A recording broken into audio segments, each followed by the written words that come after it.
Bueno, pues como decía, muchas gracias Paula por la presentación, a la decana por la oportunidad, al grupo de Paula y Patricia por invitarme.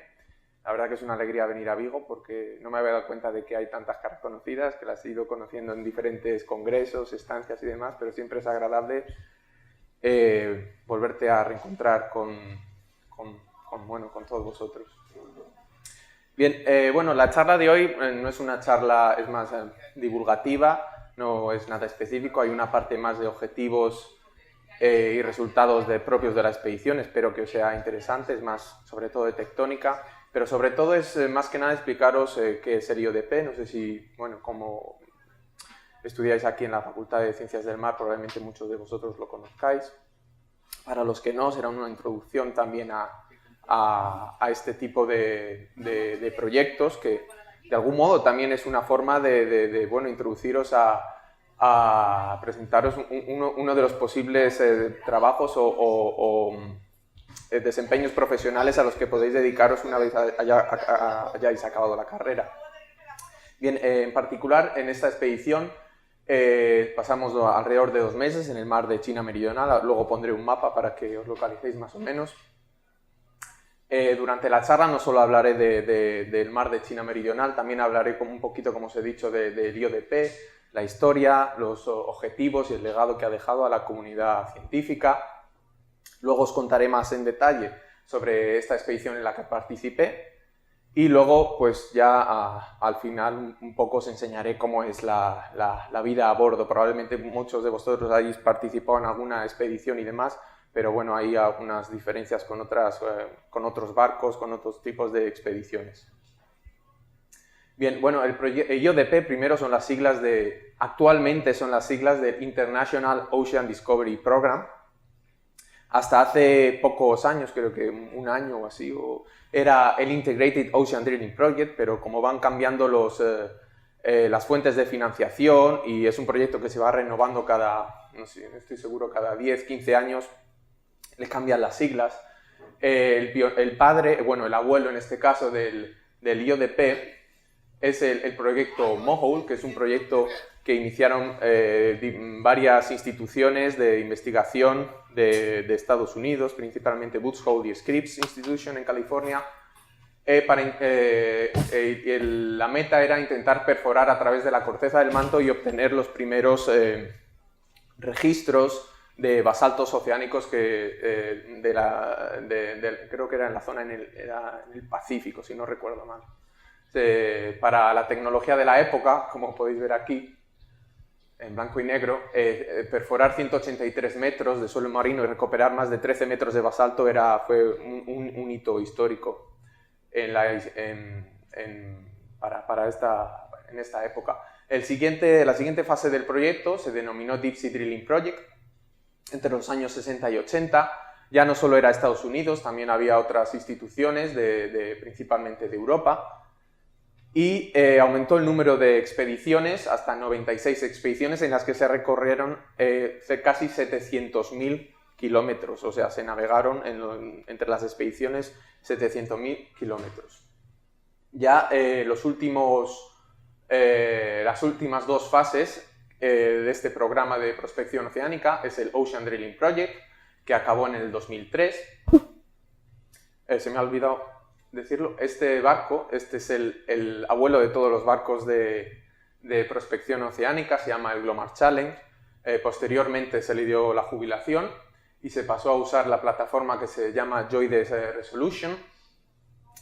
Y este barco participó en 115 expediciones y recuperó 220 kilómetros de testigo. Para que os hagáis una idea, bueno, de Vigo a 220 kilómetros no tengo mucha idea dónde puedes llegar, pero yo soy de Salamanca, pues básicamente si pones un testigo detrás de otro entre Salamanca hacia el este llegas a Madrid, o sea, serían 220 kilómetros de testigo que unirían Salamanca y Madrid, para que os hagáis una idea.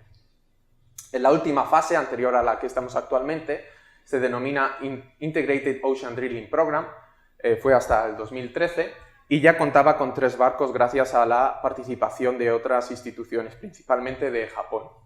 El JOIDES Resolution, el GQ y luego plataformas específicas.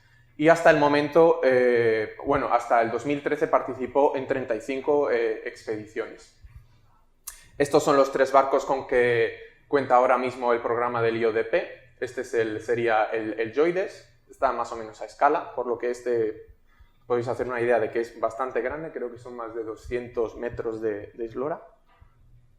Este es el JOIDES, que tiene alrededor de 140 metros, creo, y estas son las plataformas multiespecíficas, que son diversos barcos que se utilizan sobre todo en misiones que implica recuperación de sedimentos blandos en zonas costeras y de plataforma. El TQ quizás sea el más sofisticado, es el más nuevo, básicamente se construyó con fondos del Ministerio de Educación y Ciencia de Japón. Aparte del tubo de perforación, cuenta con un sistema no sé cómo explicarlo, de anclaje, una tubería que permite perforar hasta profundidades muy altas, hasta mucha profundidad sin utilizar un sistema de encofrado del fondo marino. El sistema de recuperación es muy bueno, o sea que tiene bastante tasa de recuperación de sedimentos. Y luego en el que yo he participado, que es el que también participó Paula hace unos años en Costa Rica, es el JOIDES Resolution. Estos son los 3 patrocinadores principales del IODP actualmente, es el Ministerio de Educación y Ciencia de Japón, el National Science Foundation de Estados Unidos y el Consorcio Europeo para la Perforación de los Océanos, el ECOR, que aglutina a varios países. Bueno, estos son los países miembros actualmente del IODP, son 24 países, como veis ahí de todo el mundo. Los países europeos, como he dicho, se aglutinan en un consorcio común, que es el ECOR. La participación en las expediciones depende de la cuota de cada país. Yo, en esta expedición, no he participado como español, aunque mi pasaporte es español, he participado como suizo, básicamente por problemas de financiación del programa español de IODP, básicamente que no pagan las cuotas que deberían de pagar, así que no tienen derecho ya a enviar a más gente. Así que si al final de la charla os gusta y pensáis tenéis interés en poder participar, el primer paso que tenéis que hacer es iros a una institución que tenga dinero y pueda pagar la cuota para permitiros participar. No es para desalentaros, es para que lo tengáis claro. De los últimos países en unirse ha sido Israel, y de los máximos, bueno, como he dicho, de los que más dinero ponen son Japón y Estados Unidos, por los que tienen derecho a una cuota mayor de participantes en cada expedición. ¿Por qué estudiamos el suelo marino? ¿Por qué hay tanto interés por recursos, dinero, personal humano y técnico? Básicamente porque, bueno, es un archivo, los océanos son archivos que ofrecen registros continuos desde más de 180 millones de años de la historia de la Tierra. A diferencia de los continentes, aquí no hay destrucción del registro sedimentario. También permite un acceso a la zona de la litosfera, de la corteza terrestre y también del manto, cosa que es bastante imposible en los continentes. Y luego también permite estudiar ecosistemas profundos, permite estudiar la vida como es a profundidades de 5.000, 6.000 metros, algo que era bastante desconocido hasta que este tipo de proyectos iniciaron su andadura. ¿Cuáles son los targets, los objetivos del IODP? Actualmente, en esta última fase, que comenzó en 2013, los objetivos son el estudio del clima, la reconstrucción paleoclimática y paleoceanográfica, cómo han ido cambiando estos dos, el clima y las corrientes oceánicas en el pasado, que es básicamente a lo que me dedico yo. El estudio de la vida en el océano profundo, estimar la biomasa que habita a grandes profundidades, la biodiversidad y caracterizar los ecosistemas en los que viven estos normalmente microorganismos profundos, estudiar la dinámica planetaria, los procesos que ocurren a mucha profundidad, procesos geológicos que ocurren a mucha profundidad, cómo se manifiestan en la superficie, y también una parte muy importante es la caracterización de las amenazas geológicas. Esto es todo el tipo de amenazas, por ejemplo, volcanes, tsunamis, terremotos, que tengan un impacto a escala humana. Esos son los 4 objetivos principales del programa IODP. Este es el legado de IODP. Todos estos puntitos que veis aquí es la suma son los puntos que corresponden, los diferentes colores, a las diferentes fases del IODP, del DSDP, del ODP y del IODP. Como veis, bueno, hay zonas que están bastante trilladas, o sea que digamos que han dejado el fondo oceánico, sobre todo en el Atlántico Norte, como un queso gruyère, o sea, sí que ha sido bastante intensa la investigación en estas zonas. Y ya en datos, ya para que os hagáis una idea, en total suman 146 expediciones a lo largo de los 30-40 años de existencia de este programa.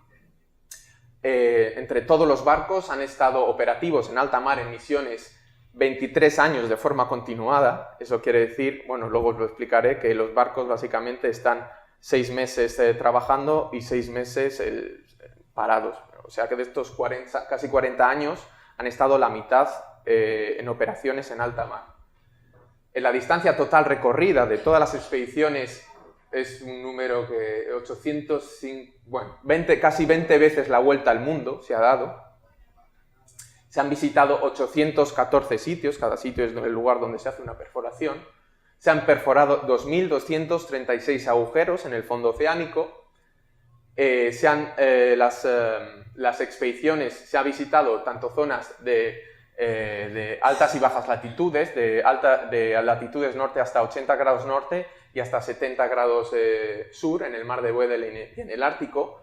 El testigo más profundo que se ha recuperado ha sido cerca de 2.100 metros por debajo del fondo marino y se ha perforado hasta profundidades de 6.000 metros de profundidad, o sea, 6.000 metros de columna de agua. Es decir, 6.000 y 2.000 te dan 8.000 metros totales de perforación, o sea, 8.000 metros de tubería que tienen que llevar el barco para realizar este tipo de operaciones.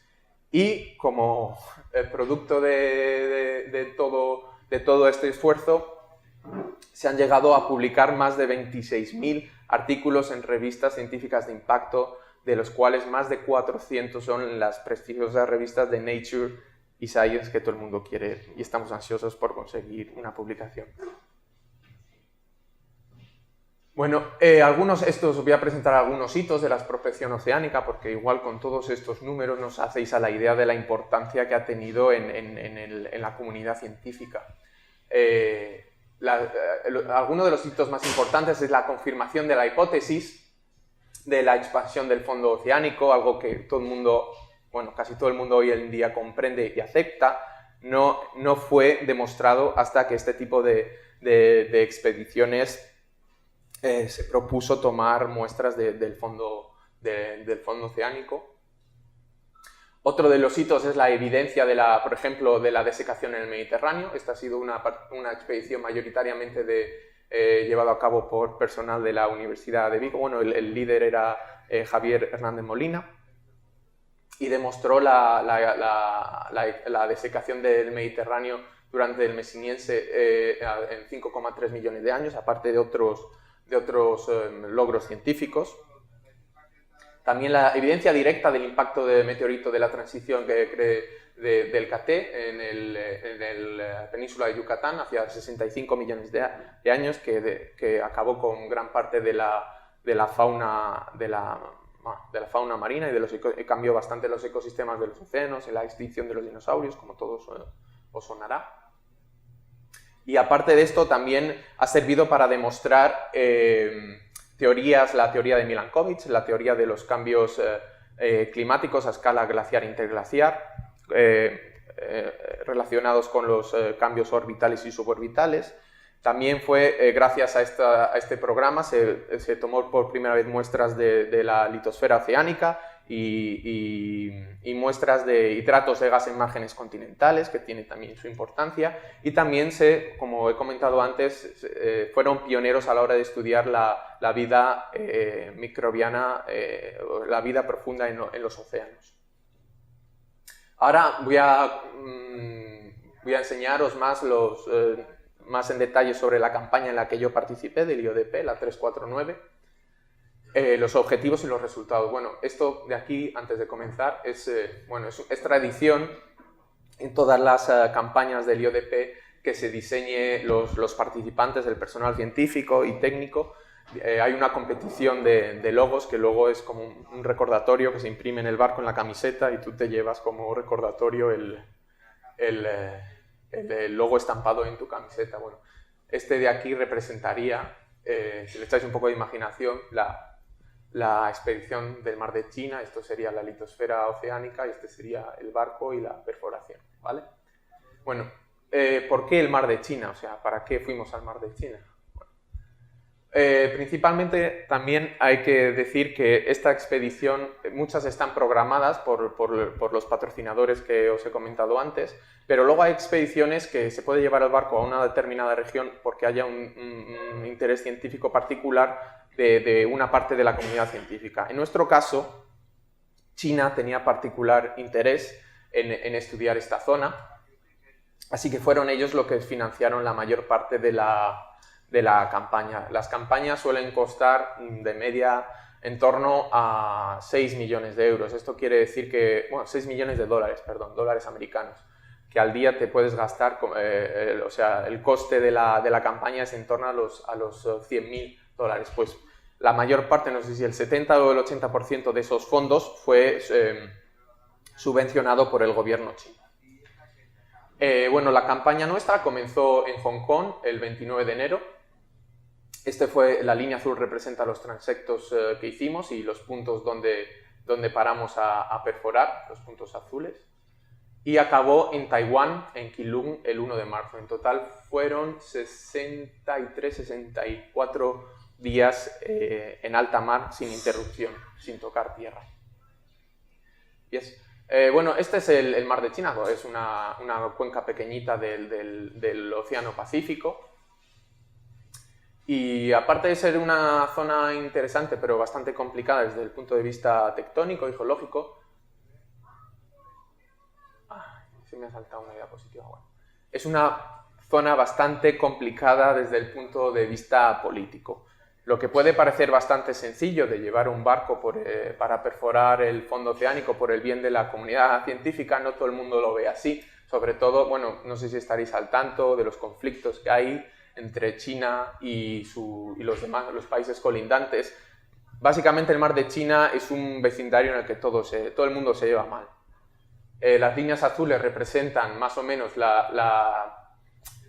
los límites territoriales que le corresponde a cada país, que en sus fronteras está el Mar de China, Taiwán, Filipinas, Malasia, y la línea roja representa lo que China reclama como aguas territoriales suyos. Es decir, China interpreta que el Mar de China es suyo y no hay nada más. Pues estos problemas, cuando tú quieres hacer ciencia, estas situaciones se traducen en problemas cuando tú quieres hacer ciencia. Es decir, si tú estás en esta zona, nadie te dice nada, pero si te mueves, si quieres perforar en esta zona, China y Vietnam entran en conflicto porque China dice que podemos ir ahí porque es suyo y Vietnam dice que no porque ellos interpretan que es su zona. Bueno, pues todo eso también se traduce a la hora de determinar qué sitios se pueden ir a explorar y qué sitios no. Luego os contaré más adelante que nosotros tuvimos también nuestros más y menos en diplomacia a alto nivel para conseguir perforar en estas zonas. Bien, esta es otra perspectiva del Mar de China. Esto es Filipinas, aquí Vietnam, o sea, sería rotar el mapa hacia la izquierda. Esta es la cuenca del Mar de China, los colores representan la batimetría. Es una cuenca en forma de V. Aquí se ve más o menos bien, esta zona sería la dorsal oceánica, a partir de la cual se produce la expansión y va creciendo la cuenca y se va expandiendo a ambos lados.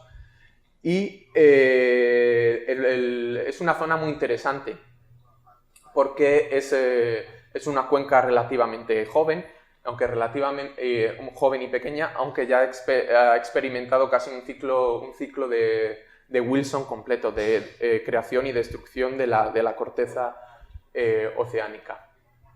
También es una zona muy interesante porque está es un mar marginal del Océano Pacífico, pero está entre una de las zonas más altas del planeta, el Tíbet, una de las zonas más profundas, la fosa de las Marianas, y esto permite que haya una interacción océano-continente muy intensa, es decir, muchos de los sedimentos o de la erosión que viene tanto de la cordillera de los Himalayas como de los grandes ríos tributarios que desembocan en el mar de China, hay un gran aporte continental que llega hasta esta cuenca del mar de China, o sea, hay una fuerte interacción. También hay una fuerte interacción de fuerzas tectónicas, de creación de la corteza oceánica a lo largo de la dorsal y de destrucción a lo largo de la zona de subducción de Filipinas. Bien, todo esto lo hace un sitio ideal para estudiar los procesos de creación de corteza corteza oceánica, de las interacciones entre zonas orogéneas activas, como es actualmente la zona del Himalaya que está activa, con los procesos sedimentarios, todos los procesos climáticos derivados de los monzones, cómo pueden afectar a la sedimentación en el mar de China, los procesos oceanográficos o paleoceanográficos en el mar de China, productividad, temperatura, asociados a todos esos cambios orogénicos que tienen inevitablemente su impacto en esta cuenca. Entonces, esto lo hace muy atractivo también porque digamos que el mar de China, tal como es, aunque sea muy pequeñita, sirve como un pequeño laboratorio que permite conocer un poquito más de cómo evolucionan las cuencas oceánicas. Esto es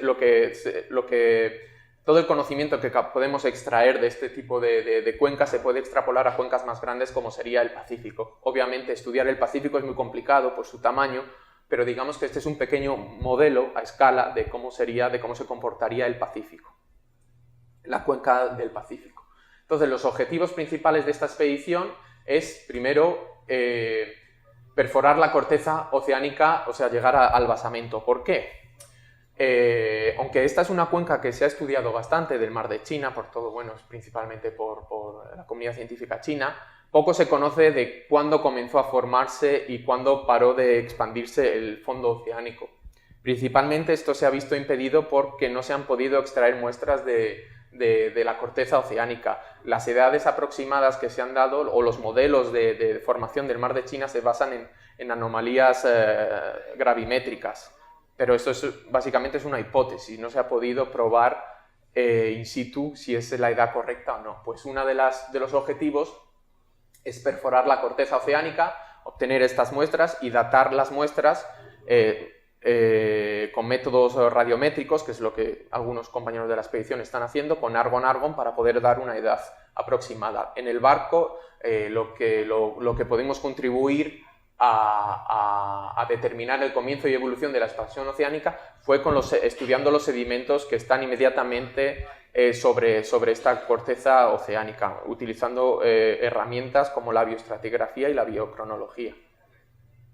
Luego también, al recuperar estas muestras, podemos comprender un poquito más los procesos del manto, la diferenciación del manto, que te da un tipo de rocas o de otras. Yo soy micropaleontólogo, así que de petrología esa parte era un poco inaccesible para mí.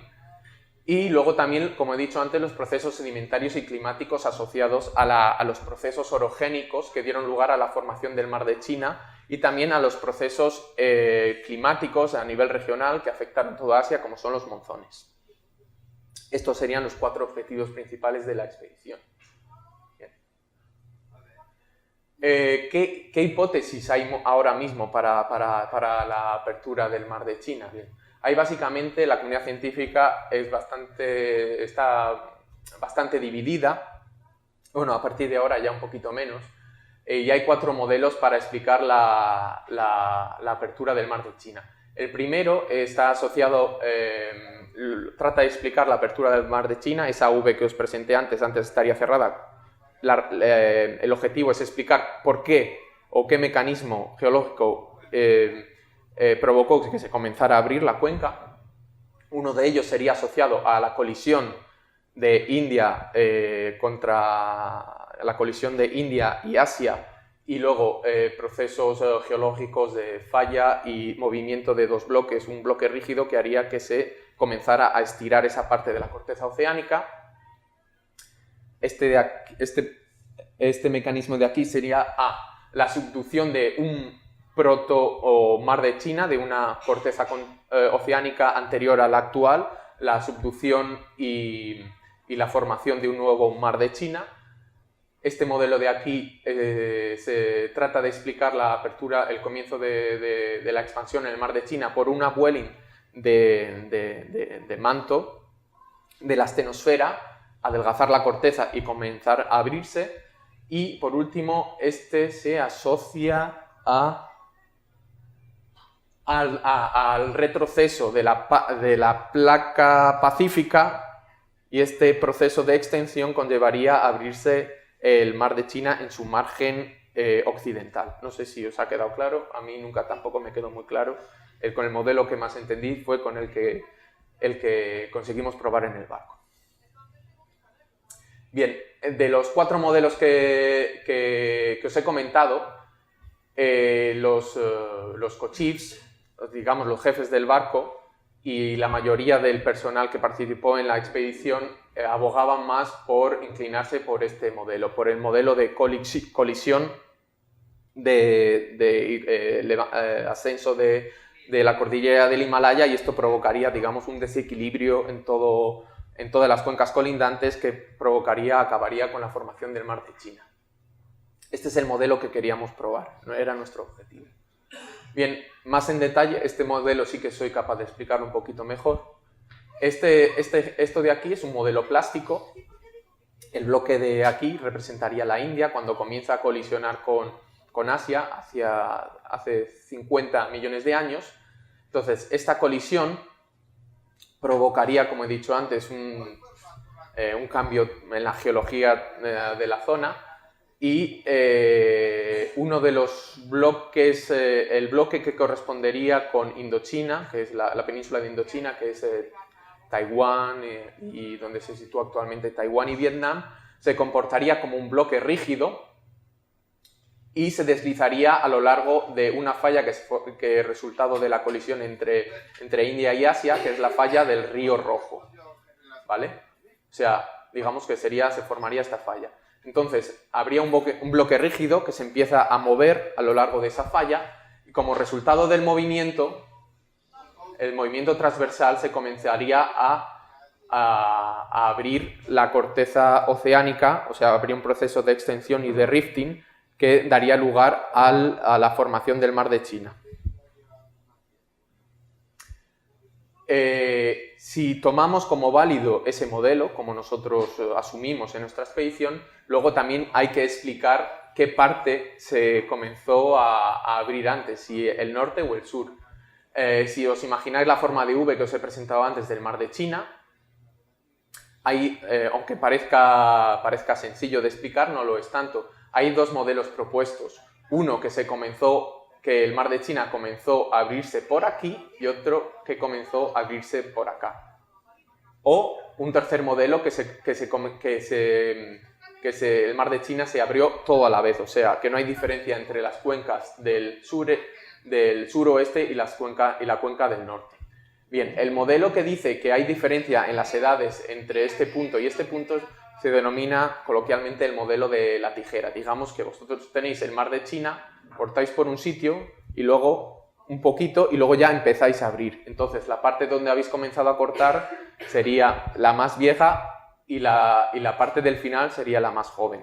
Y luego hay el otro modelo que está también bastante aceptado, es el modelo de propagación, que dice que como resultado de esa falla transformante del Río Rojo, resultado de la colisión orogénica de los Himalayas, se produjo una propagación y un adelgazamiento litosférico a lo largo de toda la cuenca, que no hubo un punto que comenzó a abrirse antes que otro. Digamos que se comenzó a abrir por la mitad.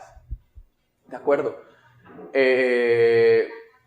Como veis, tienen autores, incluso en artículos bastante recientes, que abogan por un modelo más que por el otro. Nosotros, en nuestra expedición, sin tratar de ser partidario, contábamos con uno de los autores de los pioneros que propuso el modelo de propagación. Bien, ya más en detalle lo que es la expedición y el trabajo en el mar de China. Bien, esta es una foto que hacen siempre al comenzar la expedición, donde se ponen las caras y nombres de todo el mundo, porque ya que vas a pasar más de 2 meses con ellos, está conveniente que les llames por su nombre y demás. La mayoría de la gente no se conoce, yo prácticamente creo que conocía a 1 o 2 personas en el barco. Como os he dicho antes, como China puso bastante dinero, también tenía derecho a enviar bastante gente, y como veis, mucha gente son chinos. En total había 31 científicos de diferentes nacionalidades. China era la mayoritaria, también Estados Unidos, Francia, España, pero aunque iba como representante suizo, Corea del Sur, Australia, Reino Unido, Brasil y Holanda. De estos 31 científicos hay 3 observadores internacionales. Vosotros pensaréis que ¿para qué hay observadores internacionales? Y eso no son unas votaciones, ni unas elecciones, ni nada. Bueno, pues los observadores internacionales, por el motivo que os he explicado antes de los conflictos geopolíticos de la zona, son los encargados de digamos, salvaguardar que se va a hacer lo que se ha propuesto para la expedición científica. No que nosotros vamos, yo qué sé, a hacer cualquier otra cosa que pueda desencadenar un conflicto internacional. Digamos que van, pues eso, a observar. Aunque son observadores, también son personas que tienen una formación científica y son capaces también de trabajar y de colaborar en la expedición. Y los países colindantes, en este caso, eran Filipinas, Taiwán y Vietnam. También contamos con el apoyo de 20 técnicos que hacía que todos los laboratorios y todo el equipamiento funcionara correctamente, y aparte 75 personas más entre tripulación, encargado de las comidas, limpieza, etcétera, ingenieros, los encargados de perforación y personal de apoyo a cualquiera de los otros grupos. Esta es una fotografía desde arriba del Joy Resolution, como veis es bastante largo. Fue construido en 1978 en Canadá, aunque luego ha sufrido reformas, cambio de bandera. Ahora mismo creo que navega con bandera de Chipre, no me expliquéis, creo que tiene que ver con los impuestos que se pagan. Tiene cerca de 140 metros de largo, la torre desde la base o desde la cubierta hasta el final son 70 metros de alto. Puede permanecer hasta 75 días en alta mar sin aprovisionamiento y tiene una capacidad para 150 personas. Contamos con un helipuerto por si hay que evacuar a gente. Afortunadamente en nuestra expedición no hizo falta.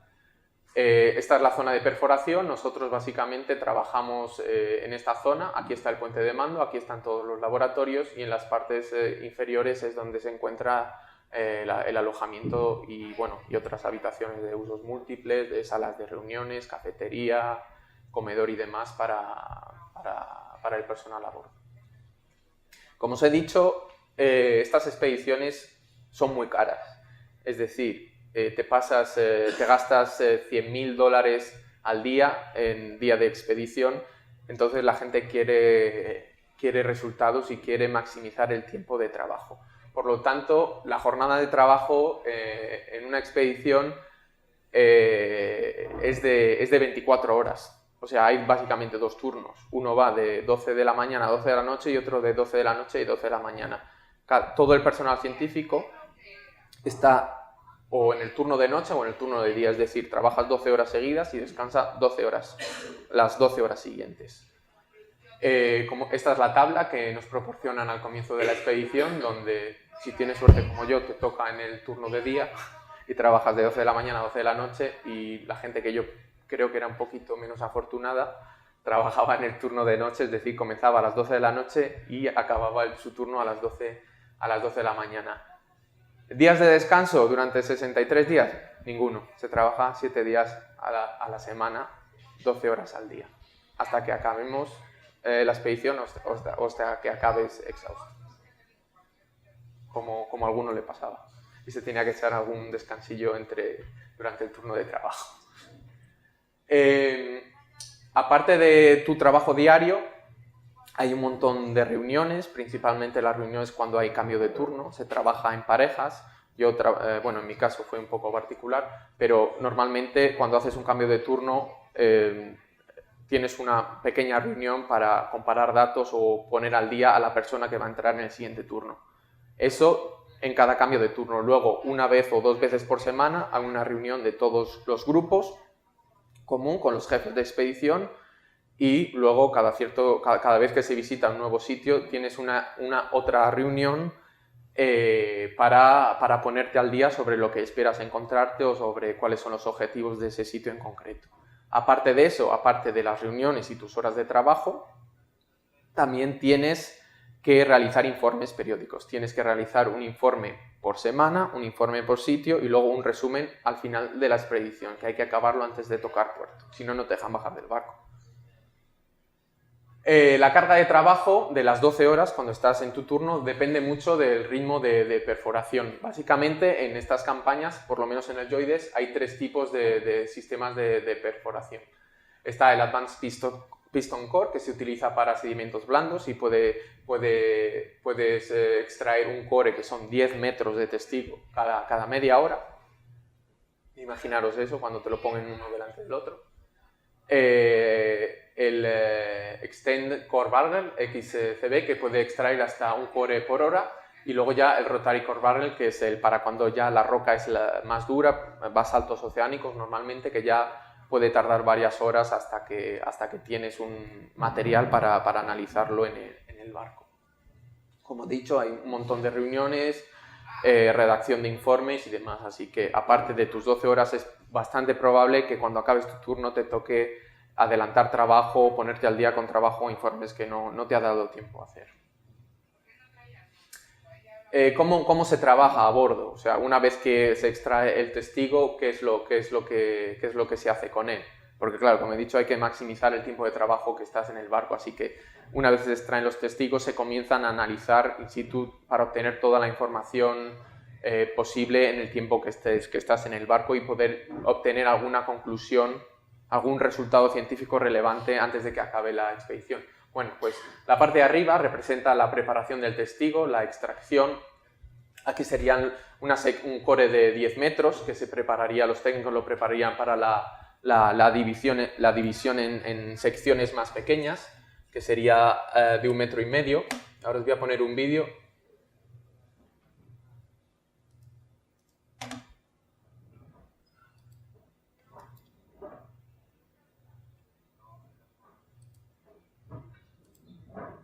Bien, una vez que se ha extraído el testigo y ya lo han cortado en secciones más pequeñitas de 1,5 metros, que son más manejables, este sería el momento en el que se extrae. Esto no es de mi expedición, es de otra expedición, en el mío no había nadie haciendo estos vídeos tan bonitos.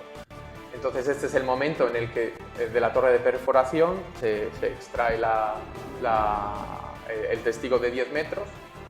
Los técnicos lo llevan y aquí lo preparan, lo limpian, lo marcan para cortarlo en secciones de 1,5 metros con las que nosotros trabajamos. Una vez cortada cada sección, se lleva a esta máquina que graba con láser la cubierta de plástico del testigo y se le pone un código de barras para mantenerlo siempre identificado.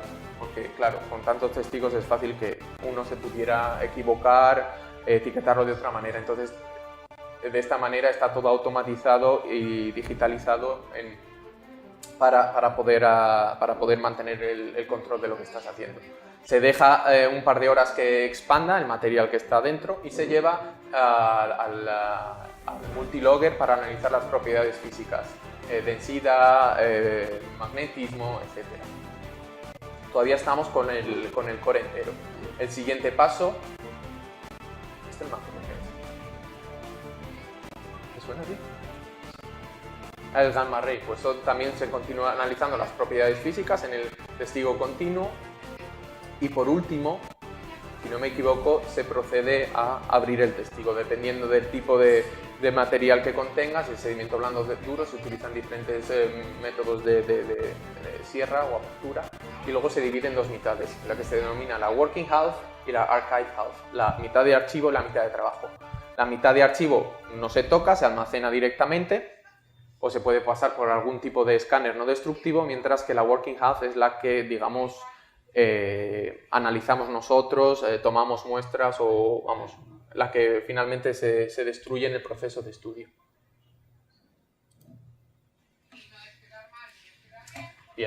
Eso sería para eso sería para esta parte solo.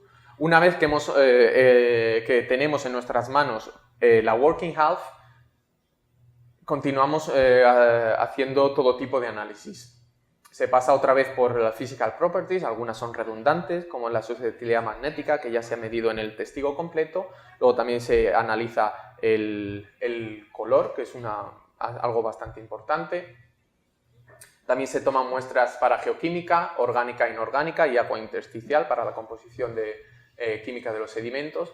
También, cuando se obtienen los testigos, una parte muy importante es el análisis de hidrocarburos. Hay una persona especialista en geoquímica orgánica normalmente, que es el encargado de analizar el contenido de metano o de material, o sea, de compuestos de hidrocarburos, porque, claro, es bastante peligroso que el contenido de hidrocarburos de metano sea muy alto, porque estamos en una plataforma tipo petrolífera y eso es material, esa alta cantidad de metano podría provocar una explosión, un incendio o un accidente que nadie desea. Entonces hay un monitoreo continuo de todas las muestras que se extraen para evitar ese tipo de accidentes.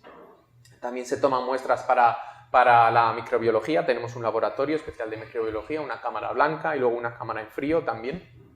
Está totalmente aislada, se manipulan las muestras a través de una especie de campana, probablemente la habéis visto en algún laboratorio por aquí, con guantes y plástico para no tocar nada, para analizar el tipo de microorganismos que viven en las muestras, sobre todo vida a nivel microbiano. Luego, la working half va a la parte de paleomagnetismo, donde se analiza. Este es un superconductor que está a cero absoluto, 272 grados Kelvin, para medir el paleomagnetismo, que es bastante importante. Era bastante importante en nuestro caso, en nuestra expedición en concreto, siempre lo es, sobre todo para ayudar a datar, a dar una edad de las muestras.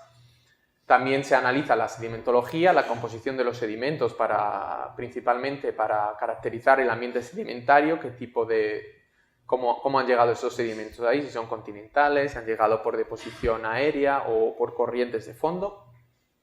Y por último, la micropaleontología, que somos principalmente encargados de dar una edad a través del uso de la biocronología de los sedimentos.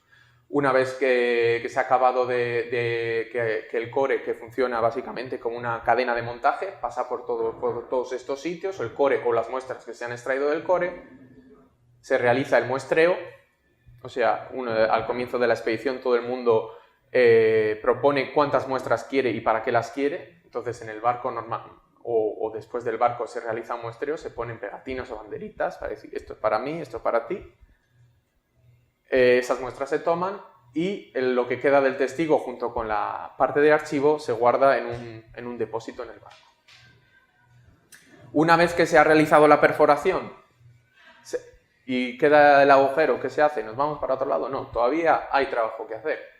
Se realiza el core logging, que es el envío de esta sonda a través de la tubería y a través del agujero que hemos perforado, que proporciona datos de densidad, datos de susceptibilidad magnética, datos de gradiente geotérmico, que son bastante útiles porque son datos in situ, no están afectados por la expansión del testigo o por la deformación del testigo con los diferentes métodos de perforación, es decir,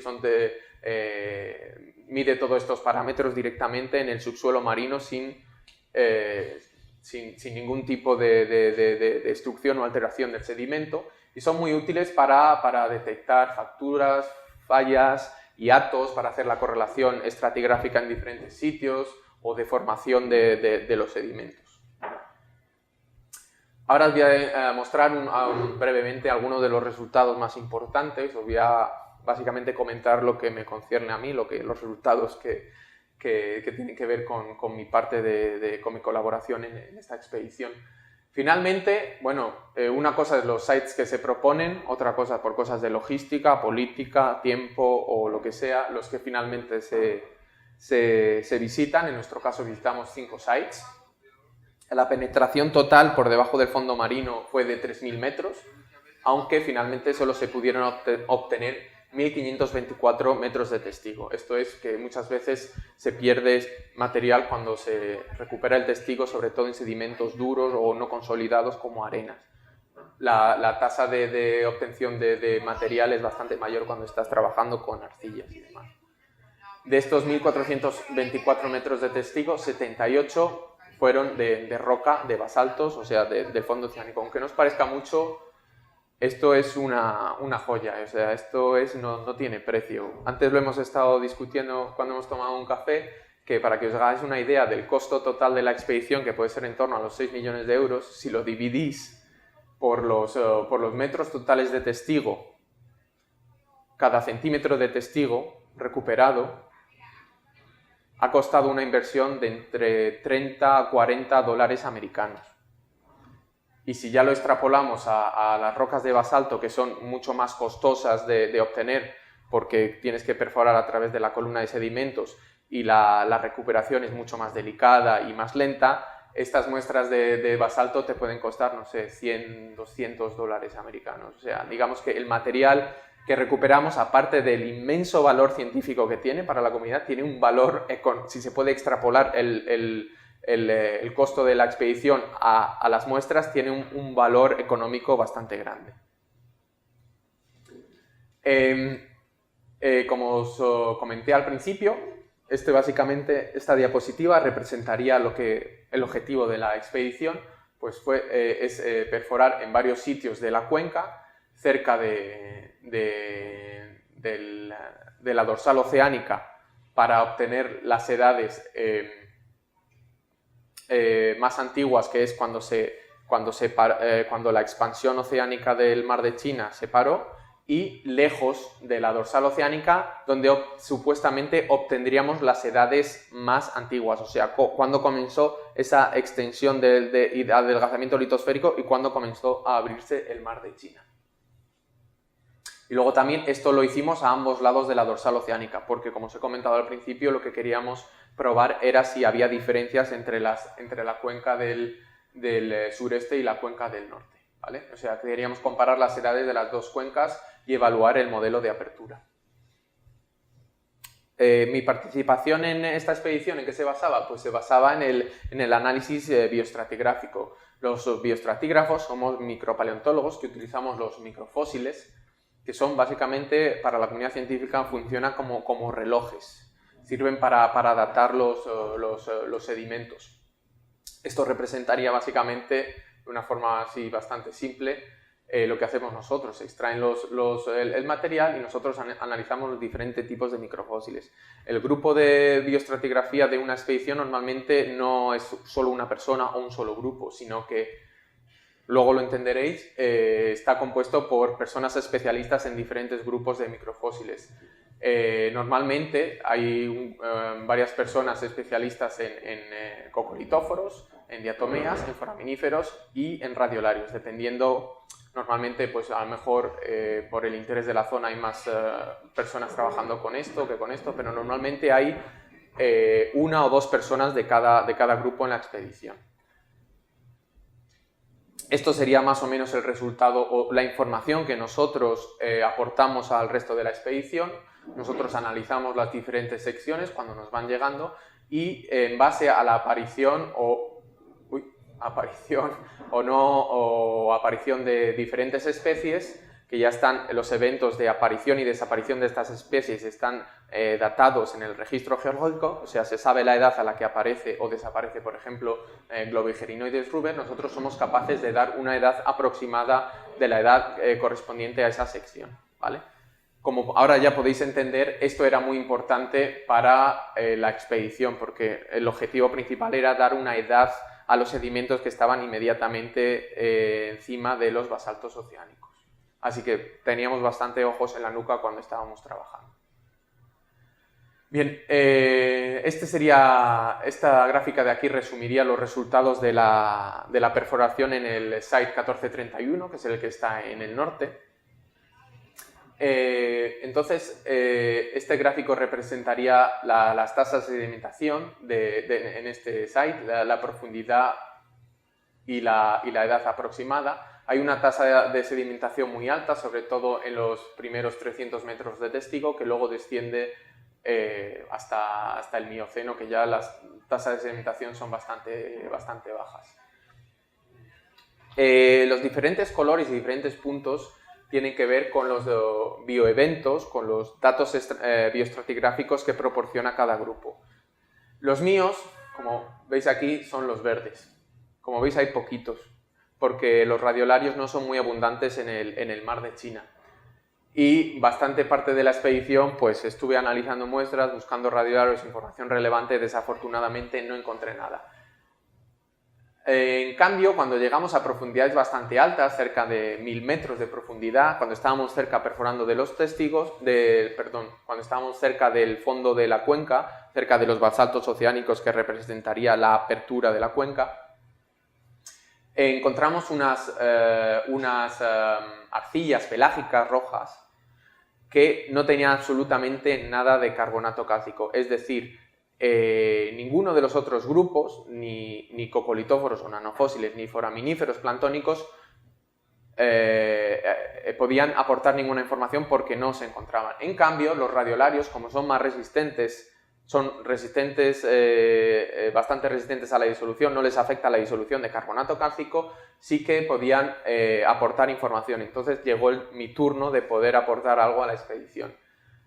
Como he dicho, solo había sílice biogénica en la parte inmediatamente superior a los basaltos, por lo que la edad de esta capa de arcillas pelágicas y de esta de aquí también que estaba entre basaltos era en torno a 16,5, 17,5 millones de años. Esto no quiere decir que la edad del cese de la extensión del fondo oceánico fuera esta edad, porque pudiera ser que hubiera habido un vacío entre la primera extrusión de los basaltos y el comienzo de la sedimentación. Por lo tanto, es necesario otras técnicas de datación, como isótopos radiogénicos, para confirmar o extender esta edad. Pero hasta el momento esta es la edad más aproximada que nunca se ha dado para caracterizar el cese de la expansión del fondo del mar de China.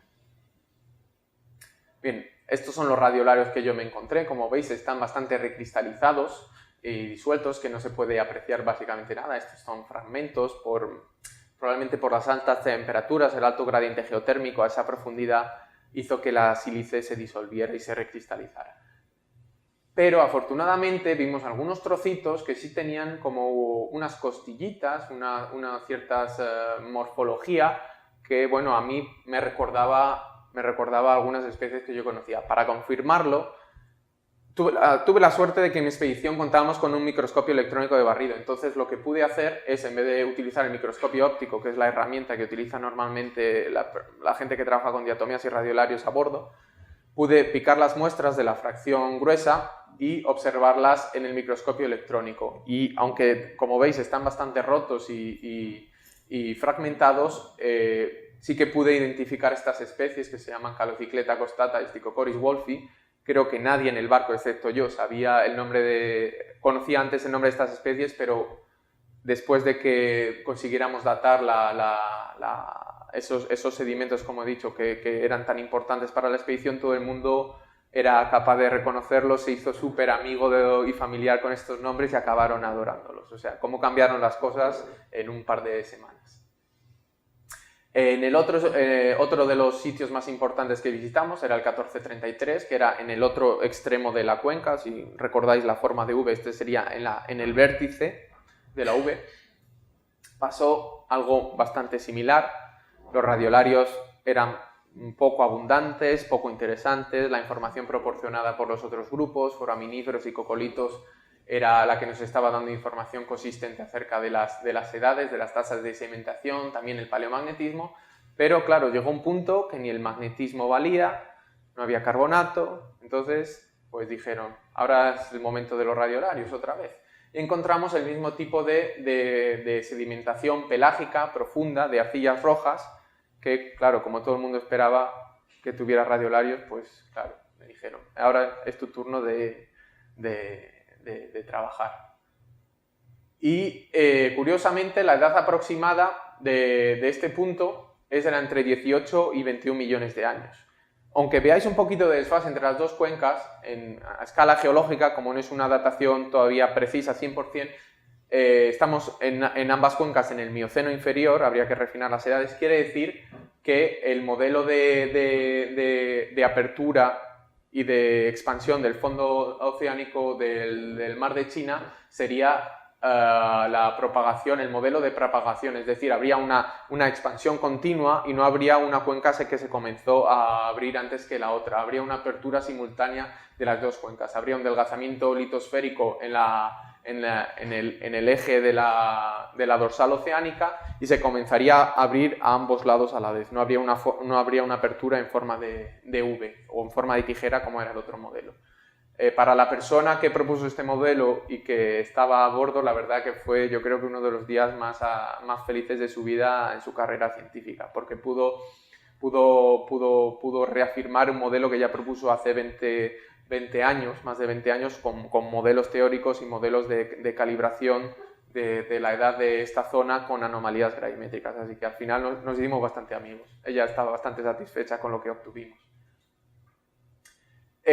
Como resultado, como os he dicho, durante la expedición directamente se van poniendo en papel todos los resultados y conclusiones principales con el objetivo de publicar cuanto antes posible los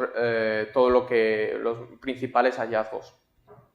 ¿Esto por qué es? Porque hay un año de moratoria. Es decir, nosotros los participantes en el barco, podemos tener acceso durante un año a muestras y datos, solo nosotros, y después de ese año toda la comunidad científica, incluso, vosotros los que estáis haciendo tesis en sedimentos oceánicos, podríais pedir muestras o datos de esta zona para poder comenzar vosotros vuestra investigación.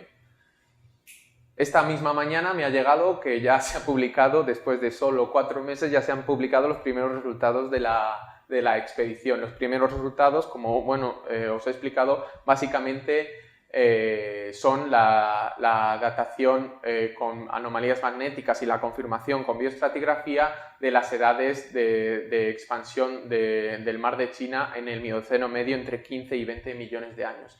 Y la primera vez que se puede confirmar ese modelo de expansión oceánica, de expansión continua, y también caracterizar las tasas de sedimentación y las tasas de apertura del mar de China. Para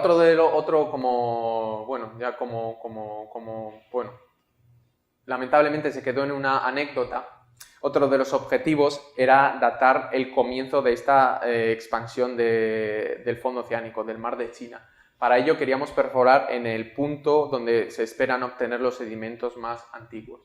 Como se espera una profundidad de sedimentos bastante más alta y habría que perforar bastante profundo, lo que estaba en los planes de la expedición era utilizar una técnica que se llama casing, que es básicamente un cono que mantiene el orificio de apertura, de perforación abierto.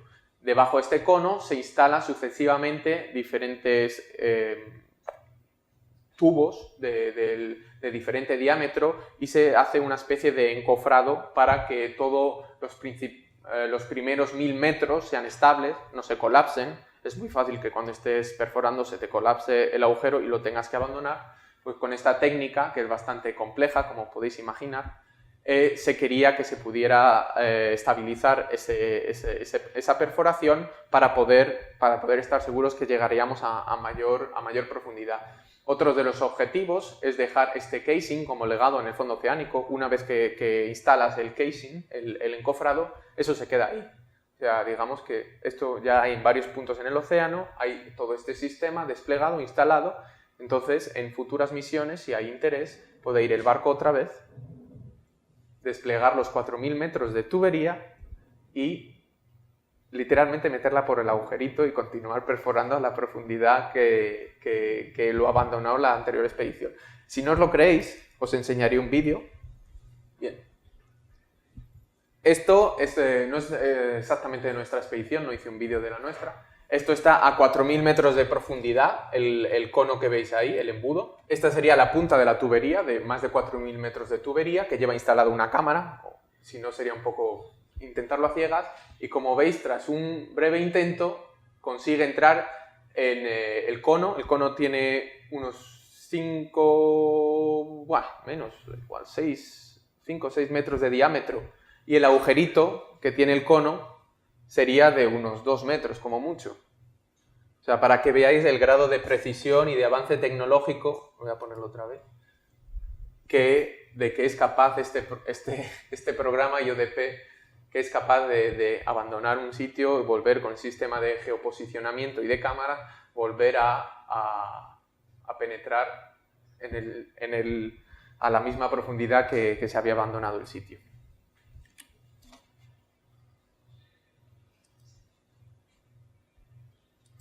Bien, desafortunadamente nuestro casing no funcionó. Es un sistema bastante complejo.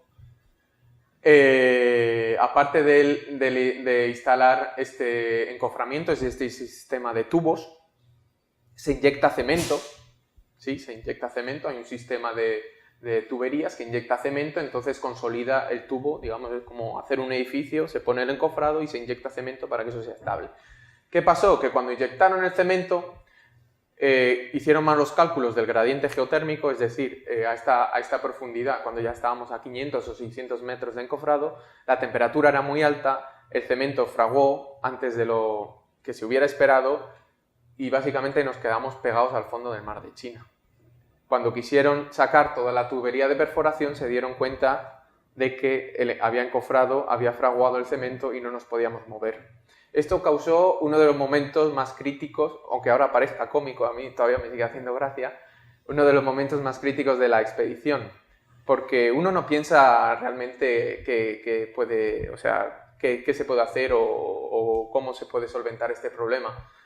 Luego ya no me hizo tanta gracia cuando me dijeron que tenían que enviar explosivos desde la cubierta hasta 4.000 metros de profundidad para seccionar las tuberías con una explosión y poder abandonar el sitio. Eso fue básicamente lo que ocurrió. Durante todo este tiempo, que duró 2 días, hubo un silencio, no sé cómo se llama, silencio radiofónico, o sea, cualquier emisora o señal electrónica se tuvo que apagar para impedir que hubiera una detonación involuntaria o que interfiriera con los métodos de detonación de los explosivos y no pudiéramos tener una explosión donde no encubierta o a una profundidad que no era la deseada. Este tipo de problemas tecnológicos son bastante más comunes de lo que esperáis. Aún así, digamos que podemos decir que IODP tiene bastante éxito en la mayoría de sus expediciones. Aparte de la ciencia, otro de los objetivos principales del IODP es la divulgación de los resultados científicos, sobre todo entre la gente joven, los estudiantes de diferentes niveles. Entonces, otra de las actividades que ocupaba bastante nuestro tiempo, normalmente después de que acabáramos nuestro turno de trabajo, era quedarnos y hacer tours virtuales, porque sí, en el barco teníamos internet, que cuesta, ¿cuánto cuesta? $20.000 al día. Si os quejáis de que vuestra wifi o vuestros gigas son muy caros, imaginaros si tenéis que pagar $20.000 al día por tener internet en el barco. Bueno, pues este muy caro servicio de internet nos permitía hacer estos tours virtuales por todo el barco, la que establecíamos conexiones con diferentes institutos, colegios o instituciones. Quien lo solicitara, esto está abierto, esto incluso vosotros lo podéis solicitar para en una clase poder contactar en directo con investigadores del IODP. Os dan un tour, os enseñan cómo se trabaja en el barco, los objetivos de la misión, podéis hablar y preguntar a la gente que está allí. Es bastante, la verdad que es bastante entretenido. Personalmente yo puedo decir que fue de las actividades no científicas de lo que más me gustó. Yo tuve la oportunidad de varios amigos que están en varios institutos, pues en Valladolid pudimos contactar con ellos, en la Universidad de Salamanca también hicimos conexiones, con unos compañeros de la Universidad de Colombia, de Brasil, así que la verdad que tuvo bastante éxito. Hicimos más de 70 conexiones durante los 2 meses. Eso quiere decir que como mínimo todos los días había un tour por el barco. Entonces iba con el iPad, 2 personas, uno hablando y otro con la conexión. Estos son algunos de los alumnos agradecidos de un instituto de Valladolid. Y aquí ven diferentes compañeros, aquí estoy yo con mi compañera enseñándole cómo es un testigo inmediatamente después de abrirlo. Y bueno, esto parece todo, o sea, se toman los testigos, se abren, se muestrean, te hacen la foto, despides de Pingu, que es la mascota, y se acabó. No, pues no se ha acabado. Porque después de los 6 meses de expedición se espera que estés trabajando en las muestras al menos entre 3 y 4 años. Trabajando, escribiendo artículos, escribiendo informes, estudiando, esto es el repositorio uno de los repositorios donde se almacena todo lo recuperado en el océano, asistiendo a conferencias, básicamente divulgando y compartiendo con la comunidad científica todos tus hallazgos. Normalmente esto ya es a título individual, pero se espera que en un plazo no superior a los 3 o 4 años seas capaz de publicar 1 o 2 artículos para poder, digamos, justificar de alguna forma tu aportación a la expedición. Y durante este periodo también se suele realizar una reunión post-expedition, después de la expedición, en la que se proponen diferentes sitios para que todo el mundo se pueda reunir, digamos, y poner ideas en común o poder discutir datos y demás. En mi caso, las 2 propuestas, todavía no se ha decidido, es visitar el Tíbet, Himalaya, o visitar Corea del Sur, la isla de Jeju, reunir allí todo el personal científico para poder, bueno, pues eso, discutir datos, establecer colaboraciones, etc. Eso es la parte de trabajo. También hay vida después del trabajo en el barco. 60 días en el barco da para mucho. Es bastante probable que haya gente que cumpla años. En nuestro caso no sé si fueron 15 o 17 cumpleaños. Eso se traduce en un montón de tartas. Aparte, he de decir que la comida en el barco es buenísima. O sea, hay un personal de cocina que te hacen desde una paella estilo filipino a barbacoa los domingos o todo lo que quieras. El objetivo de esta gente es mantenerte feliz, porque en su diario está, si comes bien y estás feliz, trabajas feliz y rindes más. No, la verdad que tienen bastante razón. Para mantenerte feliz, ¿qué hay? Pues máquinas de helados, de refrescos y tartas y más tartas. Pero ¿qué pasa con tanta tarta y tanta comida y tanto dulce? Que luego, bueno, pues afortunadamente tenemos un gimnasio para no salir rodando cuando abandonáramos el barco. Y aunque no lo visita todo el mundo, la verdad que venía bastante bien, tanto para bajar esos kilitos de las tartas como para desestresarse y relajarse un poquito después de tanto trabajo. Y bueno, y hay más cosas aparte del trabajo, como ya he dicho. Bueno, aquí estos son algunas de las esculturas con comida que son capaces de hacer el personal de cocina. Incluso tuvimos algún tiempo, cuando se estaba haciendo el casing, el encofrado, para hacer una pequeña fiesta de Mardi Gras, del carnaval en las fechas, de carnaval, aquí, como no, en el Mar de China, uno vestido de pirata. Tuvimos un pequeño taller de cómo hacer dumplings chinos, como había tantos chinos y que sabían también de cocinar, pues nos enseñaron cómo preparar este plato típico chino.